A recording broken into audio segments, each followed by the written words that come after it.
Hi, I'm Jalen Rose, and welcome to the Renaissance Man podcast, proudly presented by the New York Post, a show where we cover trends in fashion, entertainment, current events, and everything in between. Our next guest is one of my idols, an American hero, Tommie Smith.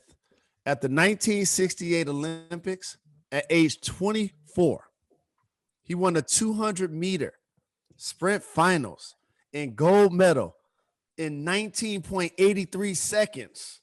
Did you have wings? The first time the 20-second barrier was officially broken. He's also perhaps best known for his iconic Olympic podium protest. I'm rocking a t-shirt right now. Anybody that's ever watched Jalen and Jacoby for the last 10 years, that picture proudly sits in the studio of you throwing up your black fist with a glove during the national anthem. At that moment, the revolution was televised, my brother, for the world to see. And that moment became the image that has continued to inspire athletes and activists. Please welcome Tommie Smith to the show. Thank you, Jalen. Good to see you. You're looking young and good as ever, and you are very enlightening from the Fab Five state. Thank you. Thank you. There's no Fab Five without the sacrifices that you made. And so that's where I want to start this thing. This episode I decided to call Class Muscle. You have described the class muscle as the muscle that lies along your forearm when you stood on the podium at the 1968 Olympics and thrust your fist in the air. You flex this muscle purposefully. Can you tell us about how you developed this muscle and what inspired your love for running? You know, it's been part of my life to physically move and excite not only the epicenter of that movement, but to create an avenue for people to travel on. Now, flexing is a part of my life. I have to flex to be seen as Mexico City. I had not very much time to say anything, therefore I chose to say nothing. The Olympic Project for Human Rights, not black rights, not any right of any color, human rights, which is all colors. This is my background. And I love to talk to young folks about it. Although you know you're a couple of days older than a young, but you're still out there. You're still young. As someone that was born in the early 70s, that considers himself an activist as well as an athlete, you're an icon and a legend to me. And I thank you for all of your sacrifices. But I know where the class muscle came from in your arm. Can you tell our audience where it came from? From the country, backwoods of Texas. I picked cotton, milked cows, fed hogs. I worked feverishly to endure those days. And by doing those hand climatic instances just to survive, I created muscles in my arms that did with my background into sports, into academics, and you know all of those things. With that mass communication major of yours, you had to do a lot of things in life that you probably didn't think of when you were growing up, but we did it because that's where life led us, and it's still leading us. Even my age and your age, we were both pulling little wagons with a lot of stuff in the trunk that we weren't done, and my wagon is a little bit older. I need new tires on it, but yours is still rolling. And I love that. And creating these muscles, that's where they came from. Hard work with my hands and with the endurance that I knew I had to have to be somebody bigger than we were back in the day, because we got to show. You showed academically, athletically. Mm-hmm. Now it is professional. And we have to do what we have to do. And the America that we live in, it seems like we've come so far, but yet there's so far to go. So talk about the experience as a young black man. What was how did you get introduced to picking cotton? Like tell me something about your experience with hogs. Well, like I said, I was a foreign boy in Northeast Texas, Texarkana, way up next to Arkansas, and that's what we did for life. I had 11 brothers and sisters, Mm, and we all worked. We worked to maintain a daily routine. And these things that I lived through now, talk about now, is the same as any life of a youngster, no matter where it is. It could be in the heights of New York, or it could be in the San Joaquin Valley in California. Young folks have to attain that stress factor. No matter what the mm, stress is, you got to get through it. Some mm. fall on the way, but there are some who are blessed to keep moving. And we owe that responsibility to those who helped us along the way. Back in the day, Jalen, we call it a piece away. Mm. We used to walk each other home a piece away. And they walked me, A piece of the 200 way. yards, turn around, walk me. I walked them back at 150 yards. So pretty soon after 3 hours going 2 miles, we get there. Mm. Life is the same now. It just keep moving, continue moving. Absolutely. That's very well said. And as I mentioned earlier, and this is so very iconic that you were the first person to break the 20-second barrier. What was your introduction like to running and being an athlete? The background in life, 11 brothers and sisters, and we used to chase each other everywhere we went. We never, we never walked. We had no car, so we had to run. We had to get someplace fast. We ran, and that kind of carried over to the next step, until we got to where these steps mounted into a long road called life, and we continued. I wasn't the best athlete in my family. My sister was better than I. She outran me even when I was in 8th grade. But back in those days, daddies and mamas didn't want their daughters to be running because they might show a part of the body that they didn't want to see from the olden days. But yeah, we had to. I went to college on a basketball scholarship. I just happened to run track as well. And I decided I am not the type of guy to share. I Right. want to go out and run. But in basketball, you have the offenses, defenses, you have the psychological thing. Most person know that it's a Mhm. very difficult game to play. You don't go out and Mhm. just play hoops because there's a little round hole you're trying to get the ball in. You have strategic methods of doing it, Mhm. and that's how I came through life. Strategies of Mhm. sports. If you're an athlete, you can do something in life. Mm. Don't just think that because you're an athlete, you don't have to study. No, son. You have to maintain an academic thought process to move forward in this life. Look where you are now, Mhm. in reference to Michigan. Mhm. You're something for somebody. You're Mhm. not just for Jalen. You're Right. for the people around you. So what you have in your soul and your mind that God gave you, you sharing it. Yes, sir. That's why people like Jalen. I Yeah, appreciate that. And you're all I right. am I and I truly appreciate the kind words from a legend like yourself because I grew up wishing that somebody like you or Magic Johnson or Kareem Abdul-Jabbar would even know my name. And you talked about it a little bit earlier, going to college. You got a scholarship to San Jose State University Yeah. where you set a lot of records, but it's also where you develop your political consciousness. What Amen. was it like being young, black, and popular while living in a country that was actively oppressing people that look like you? I had to have something to give back. You can't give him back if you're sitting in the back seat. You Mm, have to maintain a position in life where you eat, especially where you came from, so you can go back and help, or say return and help. mhm. And sometimes when you return to those places, people who still live in those places wonder how you got out and why you came back. But it's a responsibility of those who are blessed to move forward.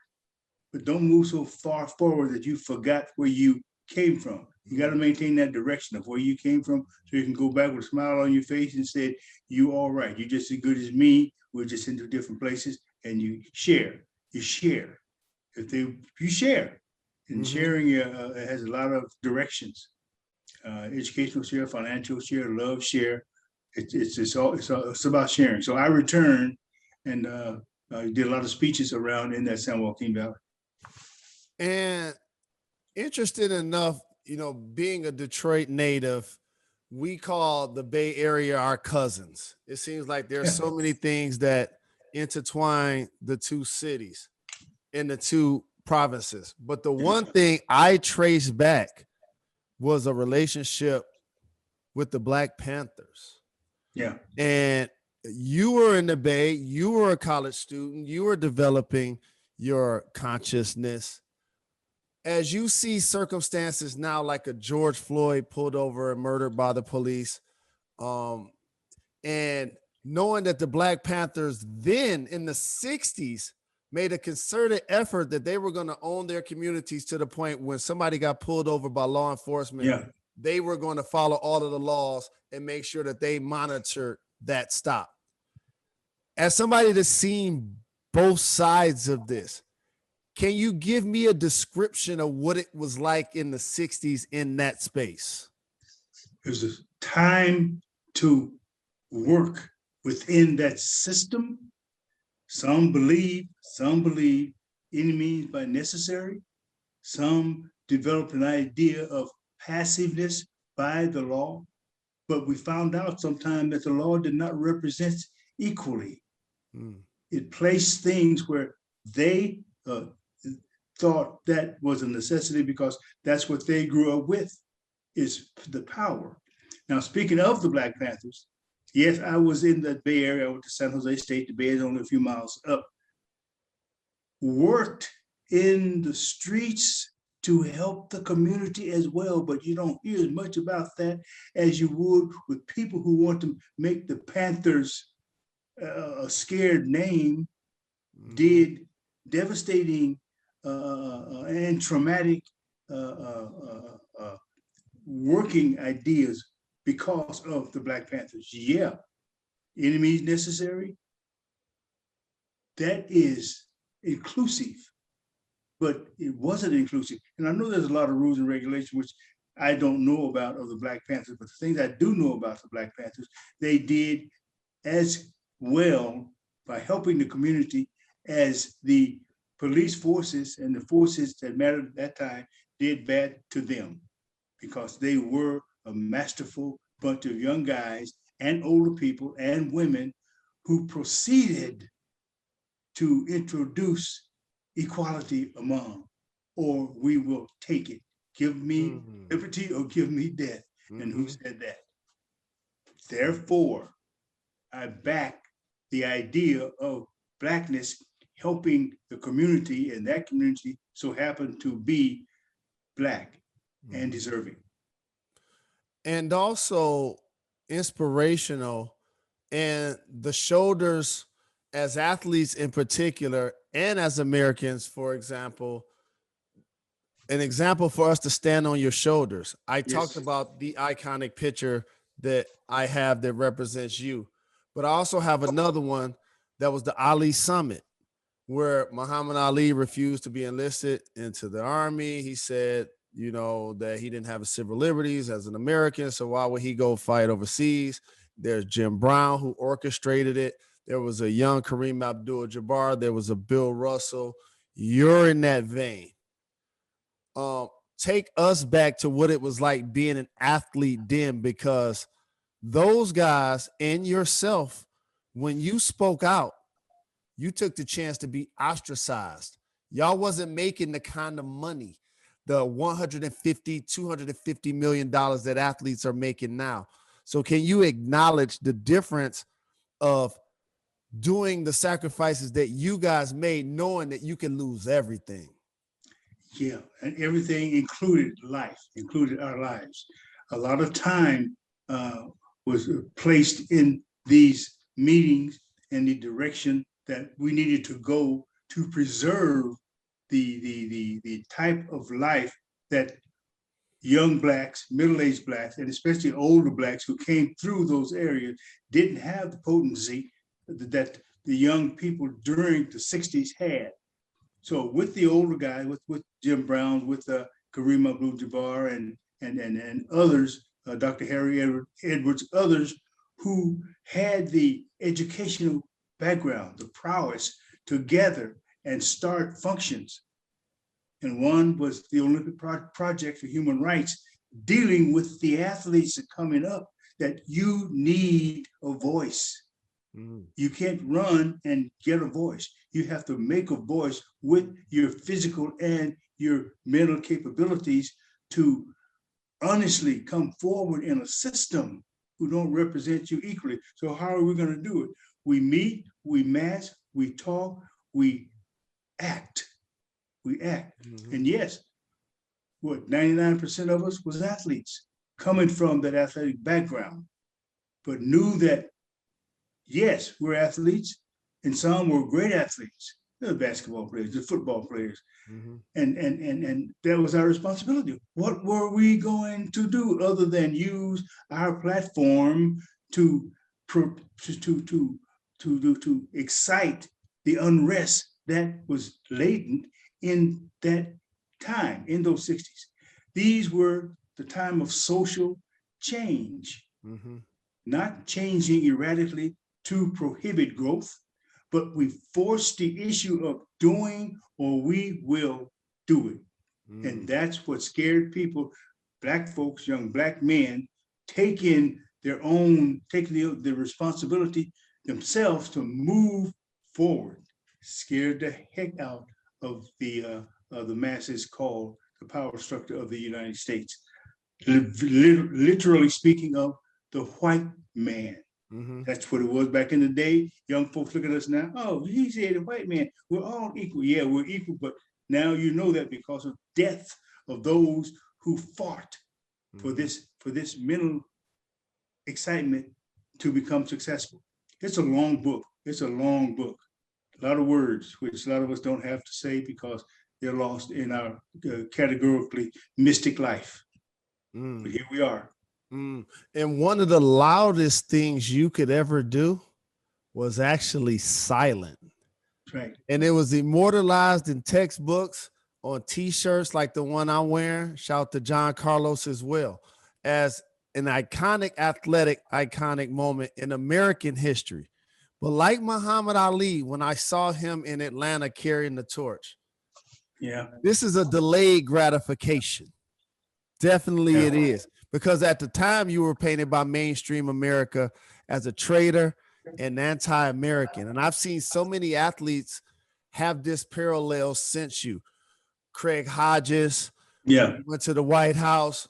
I was a teammate of Mahmoud Abdul Rauf, who prayed during the national anthem, and Colin Kaepernick, today the WNBA women.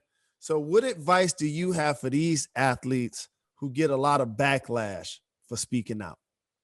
Continue to speak out. There has been a lot of lives lost, so this avenue could be clear for you to stand up. So we have to stand up. Not only stand up now in silence, but stand up verbally now, because the young folks, next generation, are hearing you. So they would have an idea of their responsibility. We will continue to stand up and move toward the unexcitement of dictatorship and tolerate the ecstasies of the freedoms that we might have to move forward. Yes, there is a responsibility. There is a sacrifice. We can't be afraid of sacrifice. You see what you have to do, you do it. How did John Lewis say it? Good trouble. That good trouble. And by the way, that voting act with his name on it still hasn't been passed. That's right. And also the policing act with George Floyd's name on it has not been passed either. And so, correct. Please continue. No. This is good. This is good to talking directly so people can understand where we're coming from. It's not a fight of blood and death and blood. It is a fight for reality to live. Yeah, all those acts haven't been worked on, and they still need work. So the young folks out there have to understand that don't sit back and be silent. See something, say something. And that is a totality of what we must do. Thinking, thought process. You didn't go to college for no reason, just to play basketball. No, correct. You went to college for an education so you can do things to help others coming behind you. Because it's mighty important. The old guys back in the 60s, we've done our thing. What we want to do now, we don't want to be on the sideline, because the next thing to the sideline is a 6 feet ditch, and we don't want to go there yet. We're going to want to stay on this side of the grass, but we're still fighting. And that's what I do in my 36 years of college education. That's what I do. That's what I like to do. Not talk in a, this is it. No, this is what we must work on to make it better and continue forward. You're a gold medalist. So therefore, not only because of your silent protest, but because of your athletic prowess and your voice, each time the Olympics come around, your name is going to come up. Yeah. So whether it's Sha'Carri Richardson and her qualifying trials, I have another athlete for you who's a tennis player, Naomi Osaka. She withdrew from the French Open. And there's been a lot of light of athletes who've talked about their mental health. In retrospect, do you think you've experienced any PTSD from the way you were treated after the 1968 Olympics? I look around when I walk and I wonder, why are you looking around yourself? That was my protectiveness back in the day. So I'd never lose that type of initiative to move carefully. There's a lot of crazies out there just waiting for you to make a mistake. I'm not a hater of men. I'm a lover of all people. And I don't do to hurt. My interest is life. My interest in moving with a path in righteousness. And then what else can I say? When I use that, it's from the Bible. The Hebrew 11:1. That's what I do. And I know what we're talking about is so broad. And you and I are just hitting on just a bit of right in the middle of it. We hope it spreads, because your work and my work, the basic same. Mine is older, yours is younger. There's a lot of generations before us and after us, like you and mine. It's designed. You were designed long before you were here. So was I. We have to let rule what we know best for each other. In a passive way of speaking. I've been involved in some things now that I wouldn't do now, but the generations move forward in the same realm. It's not going to be in the victory stands anymore, but it certainly will be stands that needs to be taken. And no PTSD. I'm not in that. And I appreciate your honesty. And one of the things that help us get towards equality and get over what we started as slavery and 3/5 of a man and the Jim Crow laws is having allies. And that's extremely important, showing solidarity with people in communities that we need support of. And Peter Newman, who's white, Australian Olympics, who placed second, stood beside you and John Carlos at the podium. What can you tell us about Peter Norman as an ally? Let me go backwards on this. That's a very good question. So I want to start backwards on it and answering. Yes, he stood on the victory stand with John Carlos and Tommie Smith. Yes. That was a deserving stand because he was second place. So he should have been there. But see, we know each other from the background, other than the victory stand. Wow. We know his family. We know how careful and cautious and hardworking they are in their country. And Peter was basically the same person. The human rights issue type idealism. Peter got in trouble not because he was on this big victory stand. He deserved that because he won that stand, the second place. It was the button that he wore, identifying him with Tommie Smith and John Carlos. And the people who hated him because of that didn't know very much about the Olympic Project for human rights. So he was an advocate of human initiative, human rights. But people, especially his people, saw him as jumping on board with Tommie Smith and John Carlos. He was already there. The victory stand just pointed out the fact that he was a great human advisor.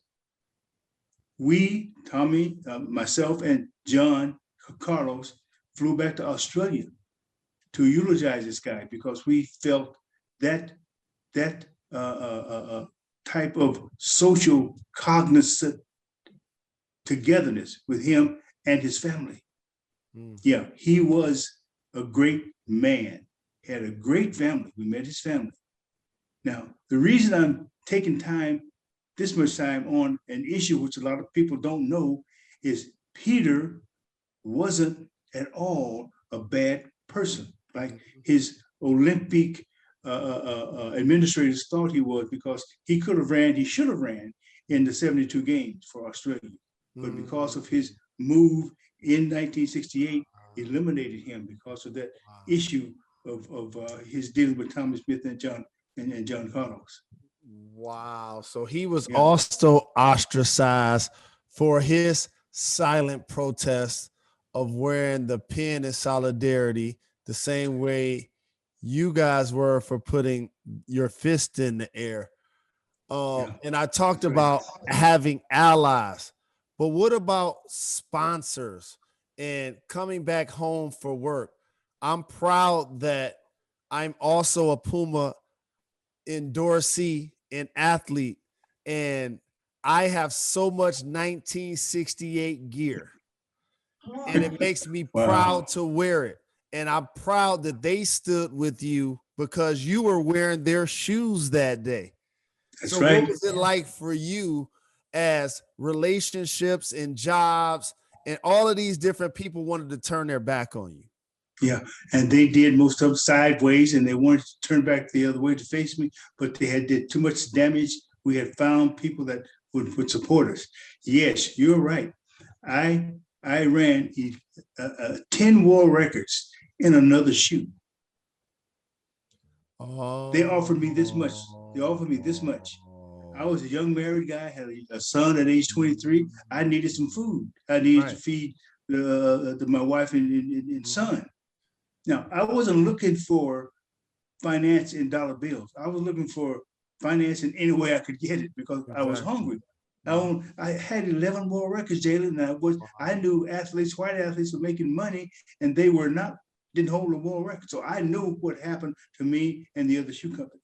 One day, one of my buddies was in Germany, and he came back and he said, "Tommie, you don't even wear a shoe that from people that might help you someday." And I said, "What?" I wasn't into getting monies or getting future excitement from help in the future. I was just there competing. I wanted to get out. I didn't want to go back to picking cotton, so I wanted to get my degree. So I didn't say anything. I just ran world records and didn't say anything.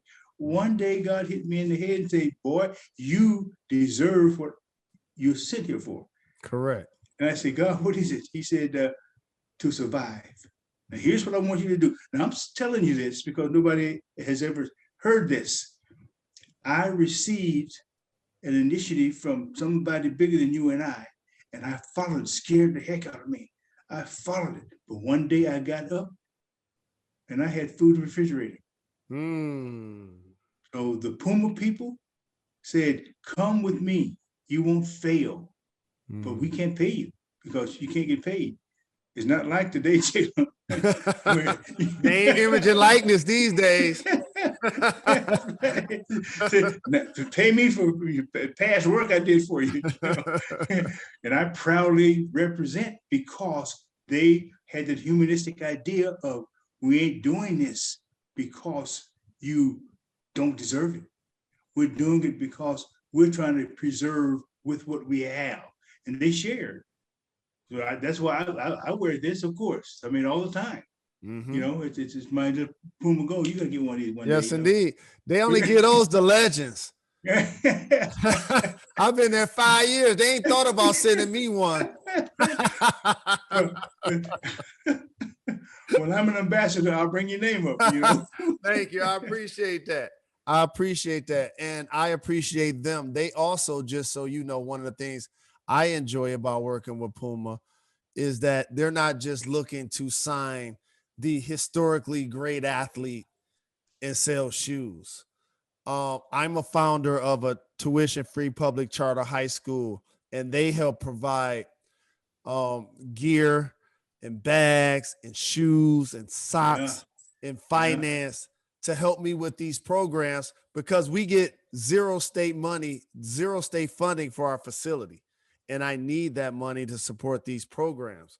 And the kind of work that I do, again, is really just a function of standing on the shoulders of giants like yourself. So I'm excited about your documentary. It's called With Arms Drawn. Everybody, make sure you go check it out. It's about your life and career. That is right now, everybody. Renaissance Man was in the top 15 internationally last week. Right now, go check this out. It's on Apple TV right now on Amazon Prime Video. It's executive produced by good friend John Legend and actor Jesse Williams. That's right. Did you discover anything new about yourself after watching it? And what is the biggest takeaway you hope people get from the film? The feeling of I am somebody, the feeling of you are as powerful as you think, you are dealing with reality. Here I was, there I was, here I am. All between that are generations.